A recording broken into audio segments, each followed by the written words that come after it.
can tell you that they love you when they never mean it. True love come from God in the name of Jesus. Turn my back on the king, I committed treason. Thank God he forgives, and his name I'm preaching, screaming Jesus.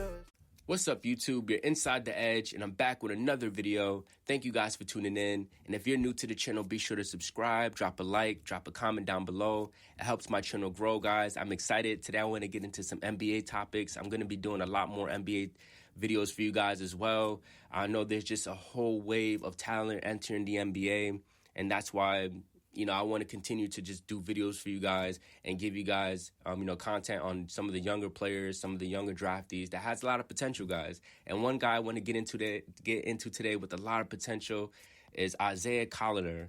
This is a guy that many of us thought that he would have been a 6th round pick, a 7th round pick. He ended up falling to 29. But I do think that he ended up going, he's been drafted to a great destination because this Utah Jazz team, I feel like they need exactly what he brings to the table. When you look at his scoring ability, his explosiveness, the way he can get his teammates involved, the way he can create fast breaks with his outlet passes. This Utah Jazz team has some talent, guys, a really young core group, and I think they need a ball handler that can facilitate and get them involved. When you look at Tyler Hendricks, this is an athletic forward that if you dish him the ball, he can make some things happen. Looking at Larry Marketing, another good, long, athletic power forward, he's going to need someone to run with. I like the addition of John Collins, a guy that can catch lobs like out the gym. I mean, this guy can create a lot of offense. When you look at a lot of the athleticism this Utah Jazz team has, we're looking at Walker Kessler and Kyle Filipowski. I mean, there's a lot of power forwards on this Utah Jazz team that is athletic, long, that can score around the rim, and I think that's why Collier is such a good pick for this Utah Jazz team. So looking at Collier, he's 6'3".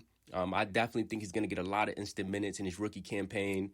When you look at the guards on his Utah team as of right now, they have Colin Sexton, Jason Preston, and Kiara Lewis Jr. So I definitely think that Collier could fit into this rotation. It's probably going to give him some time to just get implemented into the offense. But I think he can get into that starting role possibly by the end of his rookie year or maybe in his second season. But I definitely think he's going to get a lot of minutes, and I think he's going to be very productive in his rookie year. And looking at what he did in college, he managed 16.3 points, 4.3 assists, and he shot nearly 50% overall from the field. So this guy, he's not too much of a streaky shooter. He's a guy that just likes to facilitate, get his teammates involved. And his game from college has it's transformed into the summer league. And what we've seen from Collier in his 4 games in the summer league, he averaged 11.8 points, 4.5 assists, and he shot around 44% from the field. So again, this is a guy that can, get some. You're going to get scoring out of him, and then you're also going to get some passing and assists from him as well. So I definitely think that, Collier, I definitely think he's going to be a really good point guard in this league. He's going to be a prominent all-star, and I think he's exactly what this Utah Jazz team needs, because when you really look at a lot of the younger players like Cody Williams, I know the Utah Jazz wants him to be the franchise player. And like I mentioned with a lot of the power forwards with Kyle and Walker, again, these are long power forwards that can score around the rim. So you're going to need a point guard that can penetrate to the rim, create offense. And I think that's what Collier can do with his scoring ability. I mean, this guy, he's explosive, the way he can change direction, change speed, the way he can attack the rim. I definitely think that he's just a dangerous point guard, and he can finish around the rim on any way. He can finish acrobatic. This guy can play bully ball. And I think the one thing a lot of people has doubt was his shooting, his 3-point shooting. But I think through time and as the game flows for him, and I think he's going to get the rhythm of the NBA where he'll get that nice offensive scoring touch with shooting the ball. I think he can definitely get that shot better, but I definitely think that with his explosiveness, the way he attacks the rim, I think he fits this young core with this Utah Jazz team. So with that being said, guys, I don't want to make this video too long.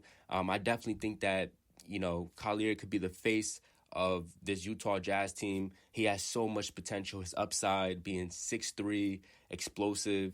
I think Utah is going to love this guy, guys. And I know I'm going to be doing another video talking about this Utah Jazz team because, like I mentioned, there's so much young players, guys, but it's so much potential. I didn't even talk about Keontae George as shooting guard. You know, this is just a really good team, really good young team, a really quiet team. So with that being said, guys, how do you guys feel about the Utah Jazz? And for you fans, are you excited with the young core? How do you guys feel about the players that you guys got in this year's draft? So with that being said, I'll see you guys in my next video. If you're still watching this video, subscribe, drop a like, do all that good stuff, and I'll see you guys in my next video. Peace.